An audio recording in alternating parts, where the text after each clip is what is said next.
Book 6, Flight of the Wounded Falcon, Chapter 15. We can do this for him and for you. Mari had never known time to move so strangely, or for her thoughts to be so unfocused. She couldn't get a grip, couldn't fully comprehend anything around her. While Calla slept next to her, Mari spent most of the early morning hours staring at Perrin, lying stiffly on the board across his desk. It couldn't be real. It shouldn't be real. Nothing was real. There were grandchildren who came in and talked to her, and she knew she responded, but she didn't know who it was or what she said. She wanted to hold on to the next little while, when nothing was different. Everything was mostly still the same. He was still in his office, still in their beloved home, her dream home. She could still see him and touch him. Just for now, everything was still fine, and she clung to that. But he was so still. She didn't notice when the men came into the office, or when people shifted around her. She kept staring at him, wondering when his hair turned so white, wondering if the two of them ever did get to argue about who ate the last piece of pie. They were supposed to be like Hogel and Tabit, but they didn't even make it to 50 years of marriage. It was only 44 years just a few weeks ago. Such short weeks. Such short years. They were supposed to be like Hogel and Tabit. He even said it himself yesterday. It was almost a promise. Just like Hogel and Tabit. Mari. Someone kneeled in front of her and took her face in his hands. Shem. Mari, I'm sorry to say it, but it's time. No. Tears flowed down Shem's face as he slowly nodded. He's coming back, remember? But he's not coming back here, she whispered. I'm not ready for this. I can't let him go. I can never be ready for this. I understand, he said gently. How could you ever be prepared? She felt two more people sit down next to her. Calla was on one side, Jatsi on the other.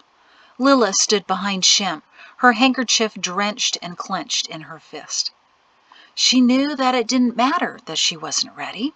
Since when did life or death ever care about its victims' readiness? The office was filling with family, all of them watching her with the most miserable expressions. They were going to take him, if she wanted them to or not. Mari exhaled, stood up, and stepped over to her motionless husband. Not caring what anyone thought, she kissed him on the lips again. It was very different than yesterday's kiss. He wasn't there. That's what I've been trying to tell you, Mari. Let that go. I'm still here. Mari smiled dimly at the words that filled her, head to toe. I'm rather curious to see if there's as many at this service as there were in Idumea when I was lost to the forest. There aren't many men who can say they had two memorial services, 25 years apart. Mari almost laughed. She certainly smiled. Pedo watched her worriedly. Everyone watched her closely, perplexed at her swinging emotions. I'm guessing he'll be watching to see who shows up today, she told them softly. He missed his service in Idumea 25 years ago, after all. Karaka's coming, Shem told her. He saw the people going to his service at the biggest stadium when he left the administrative offices in Idumea back then. Maybe he can give us a comparison. Mari nodded and sighed, then patted Perrin's cold hand. Stop it, Mari, that's creepy. You be quiet, she thought back with a smirk. Go ahead and make me. I dare you. Mari snorted a laugh, which startled her. It certainly startled everyone in the room, who stared at her uncertainly. She covered her mouth. I'm sorry. I'm not sure I know why I did that, she said, still smirking. Liar. Deck nodded to her with a meaningful look in his eyes. I think I know why you did. Shem took her arm and whispered in her ear, He's been doing it to me, too. He keeps telling me that he knows things now that I don't. Death doesn't change our personalities, does it? He's still such a tease. Shem was smiling despite his tears, which made Mari start to weep yet again. He doesn't like that, you know, Shem said, wiping her face. Well, it's his fault. He knows that too. He was there in the room, more than just his body. She could feel him and even smell him, earthy sweet. Whenever she buried her face into his neck at night and inhaled deeply, that was the singular scent of his comfort, of his strength, of his love, of him. With every thought she could generate, she sent him the message, "Come back to me, Perrin, like Hogel and Tabit. You said that, remember? Like Hogel and Tabit." Nothing happened, but her family continuing to stare at her in pity. Unable to bear their sympathetic gazes any longer, and knowing she had to face the inevitable, Mari turned to Peto and Dec, dressed in their lightest colored clothing. That was the tradition in Salem. The deceased wore all white, and everyone else wore a light color as well. Paradise was a place of light, not darkness. She stepped over and patted each of them. "You look wonderful." Seeing their sons behind them, trailing out to the gathering room, she called, "All of you, thank you. It's a long way. Are you sure you don't want to use the wagon and horses?" Peto shook his head. "No, Mother, we'll all take turns carrying him. It's only a few miles. We can do this for him and for you." "Thank you," Mari whispered. Reverently, Dec and Campbell went to the head of Perrin, while Peto and Ralph went to the foot. Together they squatted, then hefted the board carrying his body up onto their shoulders, then slowly carried Perrin out of the office. For the very last time. Mari blubbered. In the gathering room stood the rest of the Shin, Brighter, and Zenith men and teenage boys, in a profound silence. They followed Perrin, ready for their turns to carry him to the arena in the heart of Salem. Shem signaled for Mari to follow, but she couldn't. Suddenly her heart was so heavy again. Her muscles didn't have the strength to move. She felt Perrin follow his body out, most likely to whisper warnings to the boys about not tripping. Only because Jatsi and Lilla took either side of her did Mari find her feet moving, and they led her out to follow her husband. Shem was sure that at any moment he'd lose it. Already during the night he'd wept to sheer exhaustion twice alone in his bedroom, because his wife was sitting next to her best friend in this office. He thought about joining them, but first he needed to find his own strength to share, which he found in short supply. He only had to hold it all together until the end of the service. Then he could collapse into his wife's arms and sob like a little boy who'd lost his best friend and big brother. He should stay near Mari, he decided, to help her in case Lilla and Jatsi no longer could. Shem was just about to follow her when Kala caught his arm and nodded for him to stay. They watched as the boys in the gathering room stepped aside to let Mari and her escorts follow behind Perrin. The grandsons shuffled in line to follow. "Kala," Shem whispered to her as the room rapidly emptied, "I need to be with them." "I know," she whispered. "We'll catch up to them. But first, there's something I need to know. Wait for just a moment." They watched as the rest of the family silently fell in behind the boys and Mari, and peered out the window to see them making their way somberly down the dirt road. Lek drove a wagon behind them, in case anyone needed a ride. Growing anxious, Shem raised his eyebrows in questioning to his wife, but her gaze had shifted inexplicably to the empty sofa where she'd sat all night long. She nodded once to it and smiled before turning to Shem. "Tell me about Tabit and Hogel Densel." Shem blinked at her. "The Densels?" he asked as they made their way out of the house to bring up the end of the procession. "Perrin's great aunt and uncle. Why?" "Because Tabit Densel sat with Mari and me last night for quite some time," Kala explained. Shem was hardly surprised. Paradise frequently dropped by and communicated with Kala as if she were an old friend. "Was she On the sofa? Shem asked, as we left. Yes, Calla said easily. She said you could explain a few things better than she could. During the night, Tabit told me that Mari doesn't understand, that she's going to need some help later. Apparently, Mari was expecting something to happen before now, as it happened with Tabit and Hogel, but I couldn't quite understand it all. I suppose my own grief kept getting in the way of my ability to listen. So tell me about the day the Denzels passed to paradise. All I know is from what Mari told me, but... Oh, now I see, Shem said as they left the front garden and walked behind Lex's wagon. In fact, today is their anniversary, of sorts. You see, Tabit Denzel was Perrin's great-aunt, but the Denzels were more like his grandparents. She and Hogel were very close. Young Per sat almost at the rear of the arena, leaning forward with his head down on the back of the bench in front of him.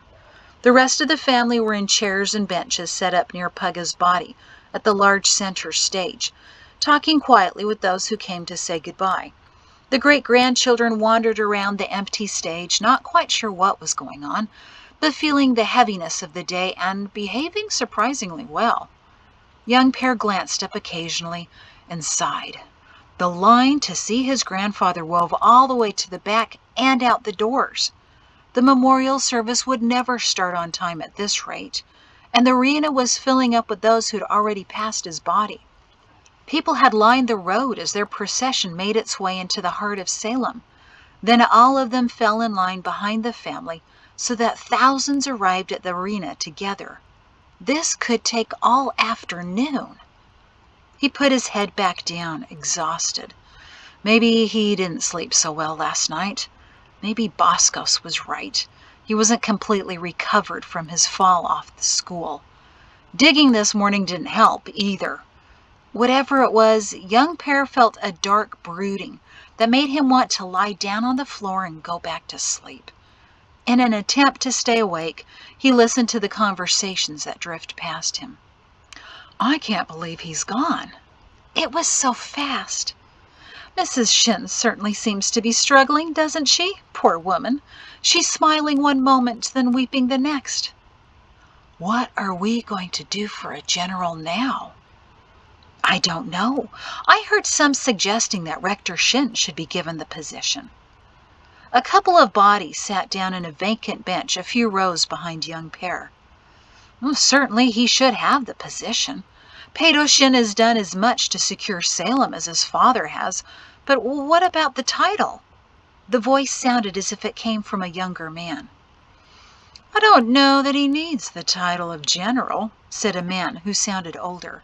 I think Glees gave Perrin the rank of general just because that's what he was used to. True, he was also in charge of the militia, but I think Guide Zenas should probably take that position now. Not as if he needs to do much more than retrain the trainers every year. The young man sighed. I just don't understand something. What about Pax's prophecy? Young Per held his breath, hoping to hear the response. He'd been wondering about that himself. The older man said. I thought about that too. I pulled out the writings last night and... Wait, here's someone who undoubtedly can help. Assistant Hall, do you have a moment? Young Per heard a third man, who was walking past his bench, stop behind him where his hunched form remained. Gentlemen, said Assistant Hall, one of Shem's chosen 12 men, I always have a moment. Quite a day, isn't it? So unexpected. What can I do for you? Pax's prophecy, the younger man said. What he saw in vision when he first came to the valley that would become Salem. I thought, that is, I'd always been told, General Shin might have been the deliverer. Young Per heard the assistant sigh. Many people have read more into that than they should. Look, I've got it right here. Young Per rolled his eyes. Of course, the assistant would have the writings and the verses at hand. He could almost see the dark script as Hall reverently read the words Guide Pax had recorded when he first laid eyes upon the empty valley. The inhabitants of this new city will live in peace until the end comes, when the enemy will threaten to annihilate them. But before that time, the Creator will send one to prepare them. From the highest ranks of the enemy will he call one to mark the path of escape for the valiant. The deliverer will ensure the safety of the Creator's people until the coming destruction. Look, there's a distinct separation. Hall must have been pointing to the text. The lines about one from the highest ranks stands alone. Pax would have reviewed the text before it was printed, making sure the lines stood where they should. The older man said, "That's what I noticed last night. It's another sentence that talks about the deliverer before the destruction. We connect all of them in our minds, but I don't think we should." "I agree," said Assistant Hall. "No one ever said that Shin was the deliverer. Hifadi knew he was the one from the ranks of the enemy that Pax spoke of. That's why Glees made sure he came here. But neither guide ever said that Shin was the deliverer, nor have I ever heard Guide Zenas claim such a thing. But Shin certainly did mark the paths, didn't he?" "Indeed," agreed the men. "Excellent job." "I saw them a couple of years ago, coming out of the mountains after one of their trips," the older man said.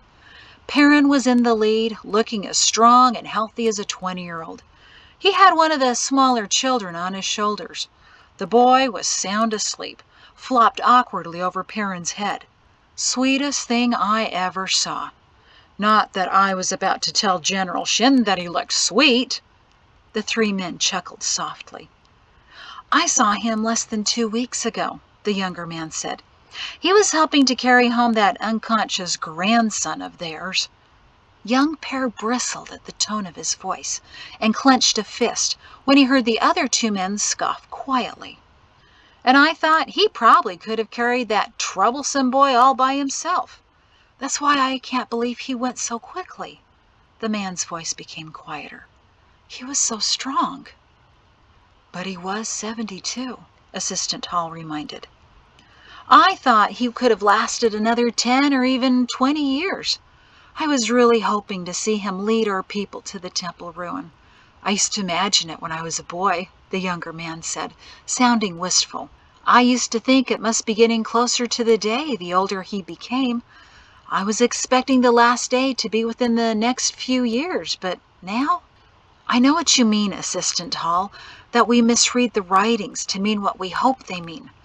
It's just that, well, I can't help but wonder, why have we been preparing so much for so many years? Nothing has happened. I'm wondering if anything ever will happen." Young Pear was tempted to stand up and shout his agreement. What was the point of all of this? They'd been preparing for famines and disasters and invasions since before he was born, and now it killed his pugga. The assistant's voice cut into his thoughts. "A few things to consider. How much more do we know about the mountains, about our ability to move people? I know of many families who take trips along the routes and come back with a greater sense of understanding about the Creator and His will for us. Their faith is increased, and any effort that increases faith is never wasted." True, the younger man conceded. "We took a trip like that when I was young. I loved looking at the marks on the trees, deciphering them, knowing why they were there and who put them there." Something in young Pear's chest burned. He did his best to extinguish it. The assistant spoke again. "What we do and learn along the way to our destinations is just as important as the destination itself. Now consider this. Does it matter when the last day is?" "What do you mean?" asked the younger man. The older man spoke up. "No, it doesn't, Assistant. The last day for Perrin Shin was yesterday. The last day for me may be tomorrow. None of us know when our last day is." Young Pear squeezed his eyes shut. "That's right," Assistant Hall said. "You mentioned you expected to see the last day?" He addressed the younger man. "And you will." "Are you sure?" the younger man said eagerly. What do you know of Gleese's prophecy at the temple site after the Shins first arrived? I remember hearing that he said something to Zenas and Rector Shin at the time, something about them being there. So it will be coming, right? Not too soon, I hope, the older man said with a soft chuckle. I think I'd rather not be here when it happens. I hope I'm on the other side. I imagine the view over there will be much better. Assistant Hall chuckled as well. Yes, it will be coming, and I've heard Guide Zenas discuss that prophecy. He did say that Guide Gleese told him and Pato that they would see the day, but honestly, it still may be 100 years away. They may be watching it from the other side with us. So we keep preparing, the older man told his younger companion. It doesn't matter if I ever head up those trails before the army, or if I personally benefit from our families restocking the emergency caves, or if I never draw from the long-term reserves I help fill. What I do for others, for some future residents of Salem. I don't need to eat those rations or use those blankets. I'm satisfied knowing I did my part. We're blessed for obeying, Assistant Hall said. And that's the real test. Are we obedient even when we can't see why we should be? Young Pear wished he knew how to slip out without drawing attention to himself. He sat near the back thinking no one would be there, but the entire arena would fill up, and he was stuck listening to the conversations around him. More praises of General Shin, more memories about him, more sympathy for the family, and he couldn't get away from any of it. He was trapped, like a wounded falcon, in an immense barn. When Guide Zenas stood up before the congregation, filling the enormous arena, he smiled in awe. This must have been better than the memorial in Idumea, he thought. The many conversations, which had been quiet and reverent, fell to silence as the audience saw their guide. Shem had dreaded this moment. He knew the program would be moving, as all memorial services in Salem were. He was looking forward to the young grandchildren and great-grandchildren singing the Buzzing Butterflies song, complete with Perrin's modifications, and the older grandchildren singing one of the family's favorite hymns, led by Lilla. But Mari had asked Shem to give the tribute, and he couldn't imagine anything more difficult or more important to him. He never really expected to do this. He always thought the last day would come first. Just a few days ago, my best friend and brother said that getting me not to cry was the real challenge. Shem began in a loud voice as he addressed the tens of thousands of people in attendance. The crowd smiled. Guide Zenas's weepy tendencies were legendary. Children throughout Salem looked forward to his annual visits to their congregations. It was their hobby to guess how long it would take before he'd begin to cry, and which word would get him going. Shem didn't mind. He knew that at least that way the youth of Salem were paying attention. Then he said a few things to me, and I demonstrated why one of his nicknames for me was Sergeant Sniffles. The audience grinned. You're losing it already, Shem. You haven't even said my name, and already you're about to weep. I can see it in your eyes. You're just so sweet. Shem began to chuckle. But I suppose I earned that. 40 years ago, when he was nearing his 32nd birthday, and I was a spry 22, I gave him the nickname of Grampy. The audience chuckled softly. Oh, that's not fair, Shem. Shem grinned. Obviously, it didn't stick once we came to Salem. Here he earned the much more respectable nickname of Pugga. Now everyone in the congregation was laughing. It is too fair, Perrin, Shem thought. You forced me to do this. I have no doubt that if our positions were reversed, you'd be telling everyone about my first kiss coming from Serene on our first strongest soldier race. Shem heard a familiar chuckle. But the name I loved best for him was brother, and the names he loved were husband, son, father, uncle, Papa Pear, General of Salem, and of course, Pugga. Colonel was somewhere down next to Grampy. High General of Idemia didn't even make the list. Perrin Shin was the best friend a man could ever have, even when he was yelling in my face when I was only 22, demanding to know if I was a spy, and trying to extract a confession. He didn't know for years how close to the truth he was. He was my best friend, even when I chased him down on a mad ride to Idemia when he was slightly crazed, and he thanked me by pulling a sword on me, so I beat him up. The congregation wasn't shocked. Most of them had been through Mari's History of the World class, or had a relative who did. Everyone knew the story of when Shem chased down Perrin to keep him from killing the administrators after his parents' murders. Shem paused and smiled.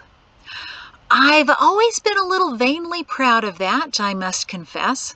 It was the only time I bested him. The congregation chuckled in understanding.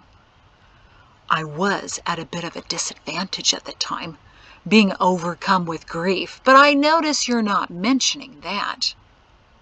My tribute, my version of the story, Shem thought to the voice in his head. You can clarify the details when we all get to your side of the woods. I always loved him, especially when he saw how homesick I was as a young soldier, and took me into his home and let me call him Perrin, but not in front of the other soldiers. Especially when he stayed at my home here in Salem for days, sustaining me and taking care of my family and duties when my father died, and my second son was born just hours after his burial. Especially when he sat up with me half the night after I was called to be the guide 7 years ago. He listened to me describe all the reasons why I was unfit for the responsibility, then reminded me that the Creator qualifies whom He chooses. It was times like those that make me believe that Perrin Shin's favorite name was Son of the Creator. He knew his Creator and his will. He didn't always, though. Not until he was 18 did he begin to understand what the Creator expected from him. He became one of the greatest men ever to have lived in the world or to live in Salem. Shem felt something change. He looked down at Mari in the front row and noticed Perrin in white sitting next to her, his arm around her. He nodded and winked. Shem fought the urge to wink back. Mari might get the wrong impression.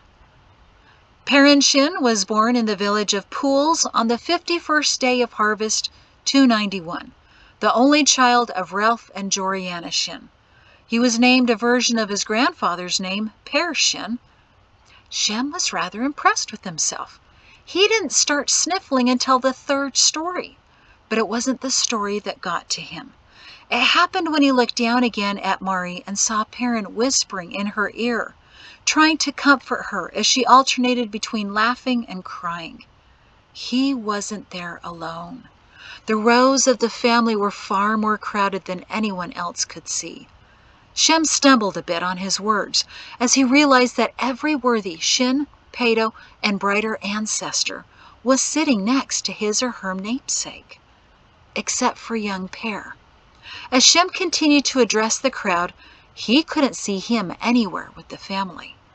Shem glanced down at Mari, or rather at the spot next to her that was filled by more than just Pato. Perrin nodded in understanding that someone was missing, gave Shem a complicated look, then vanished. Shem's voice trembled again as he started the next story. Perrin was going to be busier than ever.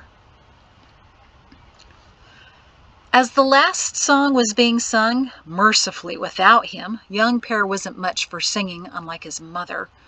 Young Per finally stood up at the back of the arena, startling the dozen or so people around him, who hadn't realized the hunched-over body among them was a Shin. Without looking at anyone, he made his way to the side aisle and tried to subtly walk up it, in order to be in position by the end of the prayer. Soon he was in place with the other grandsons at the stage, waiting his turn to carry his grandfather back home. As the prayer ended, they all regarded him with the same expression. "Where have you been?" He merely looked past them and noticed Uncle Shem smiling oddly at him, as if welcoming him back. Young Pear looked away without acknowledging him and followed his brother and cousins over to the plank. Young Pear took his position at Perrin's head, opposite of his brother Newell, while Bubba and Hollingbrighter took the other end. As the audience rose, together the four young men hoisted their grandfather to their shoulders and slowly left the stage, taking the wide front stairs cautiously, guided by Pato and Deck on either side. They walked down the center aisle of the arena towards the back doors, and for the first time Young Pear looked to see who had come. Everyone, from all over Salem. But what caught his attention were the number of blue uniforms scattered in the congregation.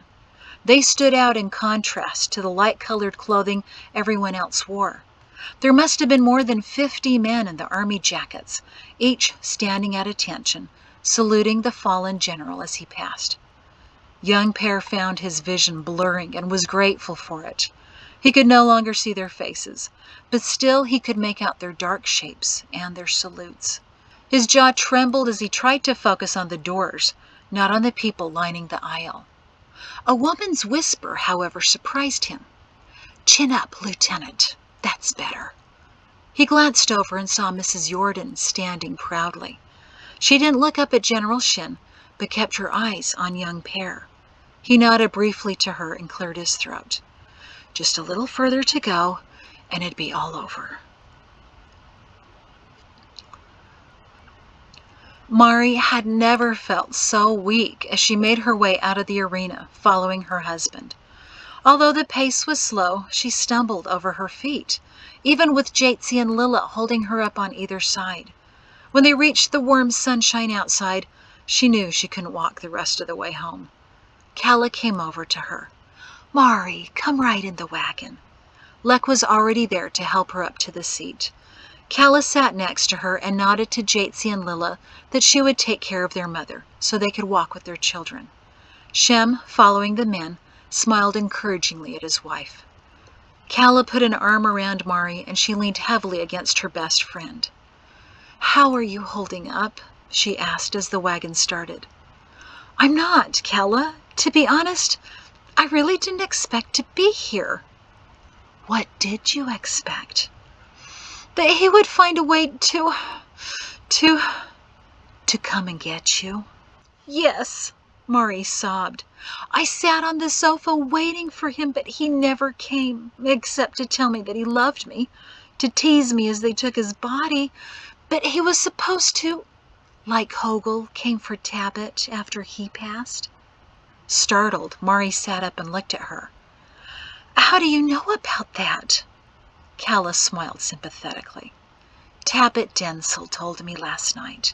She tried to reach you, but understandably you were a little out of reach. Mari, she wants you to know that you still have more to do here. Tabit didn't. The Creator still needs you here, but he needed Tabit there. The Creator has provided you with a large family that will care for you. Tabit left very little family." Mari slumped in discouragement. "Oh, what more can I do here? What good am I? I teach world history at the university, but anyone can do that. Just read out of my book. And I help teach the little ones at home, but their mothers can do that just as well. I help around the house with chores, but there's always another child who needs to learn the work. I just take up space, Calla, that someone else could use better than me. If I were gone, Heisey and Wes could have our section as their new home. My purpose was to take care of him." She gestured feebly to her husband far ahead. "Now that he's gone, why am I still here?" No one in Salem had more experience with widows than the guide's wife. Calla undoubtedly had heard this all before. Mari, no one else can be Mugga. Look at how devastated this family is to lose Perrin. I promise you, they'd feel the same way about you. As much as he was their rock, you're their soft pillow. They can't bear to lose you both at the same time." "But he did something for them, Calla," Mari tried to explain. "For the entire community. They miss him because he gave them so much. They won't miss me. I don't do much more than help a little here and there. I could leave now, be with Perrin, and everyone would continue fine without me. Calla, she whispered, her voice lowering in despair. I don't want to be here anymore. Why didn't he come for me? What have I done wrong? Why doesn't the Creator want me? She collapsed against Calla, who patted her shoulder. Mari, you've done nothing wrong. The Creator is pleased with you, I'm sure of it. He still needs you here. This family needs you. You can't see things clearly right now, but someday you will. You're more than just Perrin's wife, more than just someone's mother and grandmother and great-grandmother. You are Mari Pedo Shin, a daughter of the Creator, and you still have something to accomplish before you can go. Tabit told me you still have a great work to do, and someday you'll understand. Mari sighed. Oh, well, Auntie Tabit, wherever you are, I don't understand. I don't know if I want to. I can't bear to keep living and feeling this pain, Calla. I know you can't believe it right now, but this pain will become bearable. Calla wrapped both arms around Mari to help hold her up. Remember how your mother was after your father passed? In time she learned how to work with his loss. She carved a new life for herself. If I remember the stories correctly, she took to decorating and later wanted to decorate the fort. She did your bedroom years later in something called plaid. You know, Shem still has the occasional nightmare about her supervising his building efforts. Mari snorted softly at the memory of her red and blue plaid bedroom. How did her mother move past the pain? Mari was only a teenager when Cephas died. She was too lost in her own grief to look at her mother's. Why was it only many years later that she seemed to understand her own mother? If only Heisemem had written down how she felt, what she did. Mari did remember the entire house being redecorated, but that really wasn't something that was done in Salem. There were no trends or fashions to dictate what colors the curtains should be this year. Mari didn't know how to grieve Salem style. She wept for a long time. Mari sighed as she felt her father come back to her again, as he still occasionally did. She looked at you every day and wondered how she could help you through the grief. You became her reason for going on. Helping you move on was what helped her move on. How can you imagine no one needs you? You have children, grandchildren, and great-grandchildren who desperately need you to help them through this. What could be a greater calling than providing comfort to the grieving? Isn't that part of the Creator's work? Mari watched the procession in front of her as it stopped to switch carriers. Young Per seemed pale as he held the board for Con Cadby to take his place. His eyes met hers, and the darkness in them surprised her. He let the procession carry on without him and watched Mari's wagon slowly go past. She beckoned for young Per to hop into the wagon.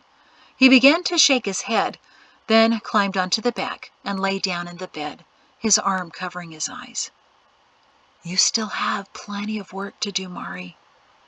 I see that. Thank you, Father. Somewhere in my heart I know you're right, but I'm going to need some time to find that spot. Of course you will. You have time. All of you do, for now. By the way, it's been wonderful getting to know my son-in-law. I always knew that I would like him. The sun was baking them by the time they reached the estates, but large thick clouds building over the eastern mountains threatened rain by the evening. While thousands of people had lined the road again, they respected the family's wishes, and no one was left at the gravesite, except for the Shins, Briders, and Zenuses. The family stood or sat around the open grave while Perrin's body changed hands one last time. The last to move Perrin were Dek, Pedo, and Shem. The three of them carried him to the coffin that was waiting, gently placed him in, and watched tearfully as Mari gave him one last kiss. Without a word, they closed up the coffin. Then all of the men took hold of the ropes to lower the box into the grave. Every last flower from the gardens of the 3 large houses in the area, as well as from the gardens of the smaller houses of the married grandchildren, had been picked clean, and the granddaughters tossed the flowers in after the coffin. Sitting on a chair and supported on either side by her daughter and daughter-in-law, Mari watched as the men filled up the hole. So recently her life had been absolutely, wonderfully perfect. Now it was a black pit, deeper than the grave that was filling up. The shovels were set aside after the last bit of dirt was placed, and Pato kneeled at the base of the grave. Everyone bowed their heads. Dear Creator, today we bury our beloved parent Shin. We ask that you will watch over this site, keep it safe and sacred until the last day. We also ask that you will help all of us who remain to understand your will, to feel your comfort, and to live as well as this, your son, lived. And that's the end of that chapter. Thank you.